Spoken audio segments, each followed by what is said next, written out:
É provável que muitos de vocês nunca tenham ouvido falar de dissonância cognitiva, mas já todos sentiram o seu efeito.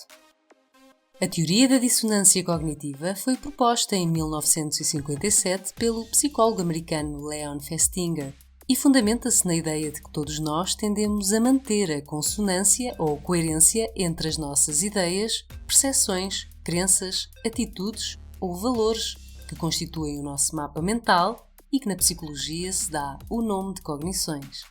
Se o nosso comportamento vai contra as nossas cognições ou se percebemos que há contradições entre cognições, sentimos desconforto e somos motivados a reduzir ou eliminar essas contradições. Por exemplo, eu sei que é muito perigoso e que não devo mandar mensagens pelo telemóvel ou celular enquanto estou a conduzir. Se mesmo assim eu mandar mensagens enquanto conduzo, vai existir dissonância ou desacordo entre o meu comportamento e as minhas cognições, provocando-me um estado de tensão desagradável. A forma como lidarei com essa tensão pode variar, mas terá sempre como objetivo diminuir esse desconforto.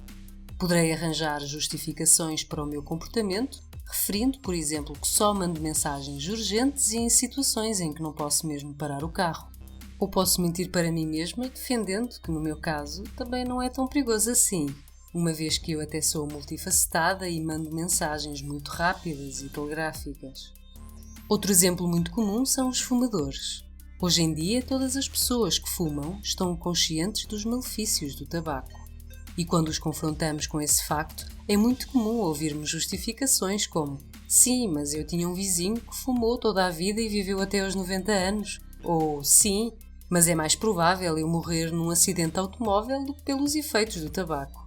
Estas justificações, segundo a teoria que estamos a descrever, servem mais uma vez para reduzir o desconforto provocado pela dissonância entre as cognições, a pessoa sabe que realmente fumar faz muito mal, e o comportamento, mesmo assim, fuma.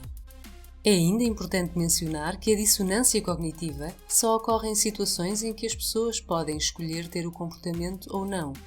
Numa situação imposta, em que há uma obrigação de fazer algo que seja contra a nossa vontade, o desconforto provocado pela dissonância cognitiva não ocorrerá. O mesmo acontece se nos convencermos que fomos obrigados a agir de determinada maneira. Se gostou do nosso vídeo, clique no botão gostei. Pode também partilhar ou deixar um comentário. Se quiser ver mais vídeos, pode ainda subscrever o nosso canal. Até ao próximo vídeo.